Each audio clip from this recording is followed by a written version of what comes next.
मंडळी, मस्त अगदी टेस्टमध्ये कुठेही कॉम्प्रोमाइज न करता आणि तेलाचा एकही थेंब न वापरता चटपटीत चमचमीत जेवण कसं बनवायचं याचा आज मी परत तुमच्यासाठी छान असा व्हिडिओ घेऊन आलेली आहे. या आधीचा सुद्धा मी असा छान असा व्हिडिओ टाकला होता. तर आज मी तुमच्यासाठी घेऊन आलेली आहे पालक शेवग्याची आमटी, भरीत आणि आपलं आजचं जेवण जे आहे ते समतोल होण्यासाठी मी बाकी पदार्थसुद्धा ताटात ठेवलेले आहे. चला तर लगेच सुरुवात करूया. पहिल्यांदा आपण बनवतो आहे पालक शेवगा आमटी. त्यासाठी मी इथे घेतलेलं आहे आलं किसून घेतलेलं आहे, कोथिंबीर आणि कढीपत्तासुद्धा बारीक कापून घेतलेला आहे आणि लसूणसुद्धा कापून घेतलेला आहे. त्यानंतर मी ते शेवग्याच्या शेंगा घेतलेल्या आहे आणि या शेवग्याच्या शेंगा जे आहे त्याची वरची साल आपल्याला अशा पद्धतीने काढून घ्यायची आहे आणि त्याचे मी इथे छोटे छोटे तुकडेसुद्धा करून घेतलेले आहे. शेवगा जो आहे तो अतिशय पौष्टिक असतो आणि तो आपल्या जेवणामध्ये आहारात असायला पाहिजे. त्यानंतर इथे कांदासुद्धा मी अगदी बारीक कापून घेतलेला आहे आणि इकडे स्वच्छ धुवून पालकसुद्धा बारीक कापून घेतलेला आहे आणि एक इथे छोटा टोमॅटो बारीक कापून घेतलेला आहे. आपलं सर्व साहित्य रेडी आहे. चला तर आता आपण इथे सुरुवात करूया. मी एका भांड्यामध्ये इथे टाकलेलं आहे मोहरी. ॲक्च्युली इथे सर्वात आधी आपण तेल टाकतो, पण आजची जी आपलं पालक शेवगा आमटी आहे ती अगदी एकही तेलाचं थेंब न वापरता आपण करणार आहोत. त्यासाठी मी इथे जिरं आणि मोहरी भांड्यामध्ये टाकून घेतलेली आहे. जिरं मोहरी तळतळायला लागली की आपण बारीक कापून घेतलेला कांदा इथे टाकून घेणार आहे. ॲक्च्युली एक लक्षात ठेवायचं, तुम्ही जेव्हाही बिना तेलाची भाजी करता त्यावेळेला कांदा थोडा बारीक कापून घ्यायचा, म्हणजे तो लवकर परतला जातो. जाड जर तुम्ही कांदा घेतला तर तो थोडा परतायला इथे वेळ लागू शकतो. त्यानंतर याच कांद्यामध्ये मी इथे किसलेलं आलं टाकलेलं आहे, अगदी बारीक कापून घेतलेला लसूण टाकलेला आहे, थोडा कढीपत्तासुद्धा टाकलेला आहे आणि कोथिंबीर जे आपण हे शेवटी टाकूया. तर हे सर्व साहित्य छान मी इथे परतून घेणार आहे, म्हणजे थोडं त्यातलं काय होईल, मॉइश्चर ॲब्सॉर्ब होईल आणि ते थोडं भाजल्यासुद्धा जाईल. अगदी चिमूटभर मी इथे हिंगसुद्धा टाकून घेतलेला आहे. तुम्ही बघू शकता आपण इथे फक्त तेलाचा वापर नाही केलेला आहे. बाकी आपण जे मसाले वापरतो ते सर्वच इथे वापरणार आहे. म्हणजेच आपल्याला काय होईल की टेस्टमध्ये इथे अजिबातही कॉम्प्रोमाइज करावं लागणार नाही. त्यानंतर धने पावडर, लाल तिखट, हळद आणि मीठ टाकून हे सुद्धा मी मसाले इथे परतून घेते आहे. ही जी आमटी आहे ही आपण अगदी साध्या पद्धतीने बनवतो आहे, त्यामुळे मी यात फार असे मसाले न वापरता अगदी बेसिक मसाल्यांचा वापर केलेला आहे. हे मसाले परतून झाल्यानंतर आता बारीक कापून घेतलेला पालक आणि टोमॅटोसुद्धा आपण टाकून घेऊया आणि हे सुद्धा छान असं मी इथे परतून घेते आहे. आणि शेवग्याच्या ज्या मी शेंगा इथे तोडून घेतलेल्या होत्या त्यासुद्धा मी यातच टाकून घेतलेले आहे. हे सर्व साहित्य टाकल्यानंतर खालून आपले मसाले करपू नयेत किंवा जळू नयेत यासाठी आपण यात लगेच पाणी टाकून घेणार आहोत. तर मी यात थोडं पाणी टाकून घेते आहे आणि शेवग्याच्या शेंगा शिजेपर्यंत आपण हे सर्व साहित्य जे आहे ते मस्त असं इथे शिजवून घेऊया.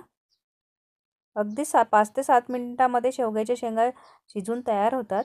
त्याची वरची साल काढून घेतली की शेवग्याच्या शेंगा शिजायला अजिबात वेळ लागत नाही. शेवग्याच्या शेंगा जितक्या पौष्टिक आहेत तेवढेच त्याचे पानंसुद्धा पौष्टिक आहेत. त्यामुळे जर तुम्हाला शक्य असेल तेव्हा याचा आहारात नक्की समावेश करावा. आमटीसाठी मी इथे तुरीचं जे डाळ आहे ती छान शिजवून घेतलेली आहे. म्हणजेच आपलं इथे तुरीचं वरण जे आहे ते तयार झालेलं आहे आणि मी अगदी व्यवस्थित घोटूनसुद्धा घेतलेलं आहे. तर बघूया इथे शेवग्याच्या शेंगा हे साहित्य छान असं शिजलं की नाही. तर शेवग्याची शेंगासुद्धा व्यवस्थित शिजलेल्या आहे. मी इथे एक तुम्हाला दाबून दाखवते. बघा अगदी नरम झालेला आहे, त्याचा आतला गरसुद्धा इझिली निघत आहे. आता मी यामध्ये आपण जी डाळ इथे छान घोटून घेतलेली होती ती डाळसुद्धा ह्यात टाकून घेते आहे आणि आपली मस्त शेवग्याची आमटी इथे तयार झालेली आहे. पालक शेवगा आमटी, तेही अगदी तेलाचा एकही थेंब न वापरता. म्हणजे आता डाएट करणंसुद्धा खूप सोपं झालेलं आहे. चटपटीत चमचमीत पण अगदीच बिना तेलाचं सुद्धा आपण मस्त जेवण जेवून डाएट करू शकतो. त्याला छान अशी एक उकळी आलेली आहे. कोथिंबीर टाकून इथे आपण गार्निश करून घेऊया.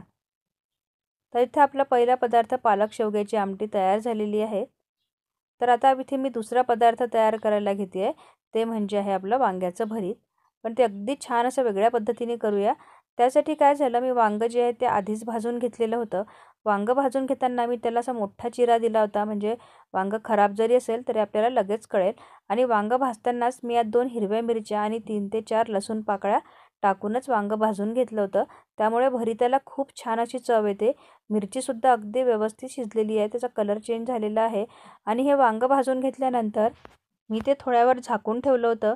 म्हणजेच मी तुम्हाला इथे एक टिप सांगते की जेव्हा तुम्हाला वांग्याचं भरीत करायचं असेल वांगं इथे भाजून झाल्यानंतर थोडा वेळ झाकून ठेवायचं, म्हणजे त्याची साल जी आहे ती खूप इझिली निघते आणि आपलं वांगंसुद्धा इथे वाया जात नाही. तुम्ही बघू शकता, फक्त साल अशी इथे वेगळी होते आणि सहज आपली साल जी आहे अगदी सहज अशी साल आपली निघत आहे.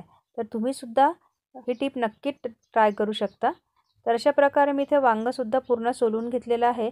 वांगं सोलून झाल्यानंतर मी लसूण आणि हिरव्या मिरच्या हे सर्व साहित्य असं अगदी बारीक बारीक कापून घेते आहे मी इथे. तर आपण भरीत जे आहे ही सुद्धा बिना तेलाचंच करणार आहोत. वांगं भाजताना त्यात लसूण आणि मिरची टाकून घेतल्यामुळे भरिताला खूप छान असा स्वाद येतो. लसूण मिरची कापून झाल्यानंतर वांगंसुद्धा त्यात छान असं मी स्मॅश करून घेतलेलं आहे आणि सर्व साहित्य एकत्रच केलेलं आहे. त्यानंतर मी इथे एक उकडलेला बटाटा घेतलेला आहे आणि तो मी असा सुद्धा इथे मस्त असा स्मॅश करून घेते आहे. तुम्हाला जर आठवत असेल तर तुम्ही जर लिट्टी चोखाची जर तुम्ही रेसिपी पाहिली असेल तर त्यातला चोखा जो असतो तो काहीसा याच प्रकारे केला जातो किंवा हे सर्व साहित्य अशाच प्रकारे असतात त्यामध्ये. त्यानंतर गॅसवर मी एक टोमॅटोसुद्धा भाजून घेतलेला आहे. असा जेव्हा आपण टोमॅटो भाजून घेतो त्यावेळे भाजीला किंवा तुम्ही ज्यामध्ये कशातही टाकत असाल त्याला खूप छान अशी टेस्ट येते. तर टोमॅटोसुद्धा मी इथे सोलून घेतलेला आहे आणि तोसुद्धा मी अगदी बारीक बारीक इथे कापून घेणार आहे. आज हे भरीत जे आहे ते अगदी वेगळ्या प्रकारचं भरीत केलेलं आहे मी. आता वांगं, बटाटा आणि टोमॅटो आपण हे छान असे बारीक करून घेतलेले होते, ते मी एका भांड्यामध्ये काढून घेते आहे. तर मी आपल्याला इथं बिना तेलाचं करायचं आहे म्हणून मी याला फोडणी देत नाही आहे. अगदी कच्चंच याला आपण ठेवूया. पण याची टेस्ट जी आहे ती अगदी अप्रतिम लागते. त्यात मी मस्त अशी भरपूर अशी बारीक कापून घेतलेली कोथिंबीर टाकलेली आहे. हिरवा कांदासुद्धा टाकलेला आहे. तुमच्याकडे जर पातीचा कांदा नसेल, लाल कांदासुद्धा तुम्ही बारीक कापून इथे टाकू शकता. फक्त एक लक्षात घ्यायचं, हे भरीत जे आहे हे आपल्याला जास्त वेळ स्टोअर करून ठेवायचं नाही आहे. मी यात अगदी थोडे इथे 10 ते 15 शेंगदाणे घातलेले आहे. थोडं इथे मीठ टाकलेलं आहे, जिरंसुद्धा टाकलेलं आहे. त्यानंतर बाकी मसाले टाकून घेऊया, धने पावडर, लाल तिखट आणि सर्व साहित्य हे मिक्स करून घेऊया. आता इथे बरेच जणांना असं वाटू शकतं की आपण बिना तेलाचं किंवा डाएट स्पेशल असं जेवण बनवतो आहे, मग शेंगदाण्याचा वापर का करायचा? तर बॉडीला ग्रीसिंगसाठी किंवा ऑइलिंगसाठी सुद्धा आपल्याला स्निग्धांशाची खूप गरज असते. त्यामुळे 10 ते 12 शेंगदाणे जर तुम्ही घरातल्या सगळ्यांसाठी टाकले तर काहीही बिघडत नाही. त्यानंतर मी इथे मेथी, काकडी आणि गाजर याचा छान असा सलादसुद्धा बनवून घेतलेला आहे. आणि उन्हाळ्यातील जेवण ज्याच्यामुळे अपूर्ण राहते ते म्हणजे दही किंवा ताक. तर छान असं मी इथे दहीसुद्धा काढून घेते आहे. चला मंडळी, पदार्थ तर बनवून झाले. तर आता वाट कसली बघताय, आता वेळ आहे ती म्हणजे ताट वाढून घेण्याची. तर मी ते ताटामध्ये भात घेतलेला आहे, छान पालक शेवग्याची आमटी घेतलेली आहे, छान असं कच्चं भरीत घेतलेलं आहे. तुम्ही एकदा असं भरीत नक्की ट्राय करून बघा आणि हे भरीत जे आहे हे भाकरीसोबत खूप अप्रतिम असं लागतं. त्यानंतर आपल्याला जेवणामध्ये जे शरीराला आवश्यक असं आहे ते मी इथे सलादसुद्धा बनवून घेतलेलं आहे, दही आणि इथे आजही मी फुलका बनवून घेतलेला आहे. तुम्हालासुद्धा ही आजची थाळी कशी वाटली हे मला कमेंट करून नक्की सांगा. याआधीसुद्धा मी झिरो ऑइल मीलचा व्हिडिओ पोस्ट केलेला आहे, तो तुम्ही बघितला नसेल तर चॅनलवर जाऊन नक्की बघू शकता. आणि आजच्या व्हिडिओलासुद्धा लाईक करायला विसरू नका. आवडल्यास चॅनलला सबस्क्राईब करा. माझा पुढचा व्हिडिओसुद्धा झिरो ऑइल मीलचाच असणार आहे. त्यामुळे भेटूया आपण माझ्या पुढच्या व्हिडिओमध्ये एका नवीन डाएट स्पेशल रेसिपीसोबत. तोपर्यंत बाय बाय.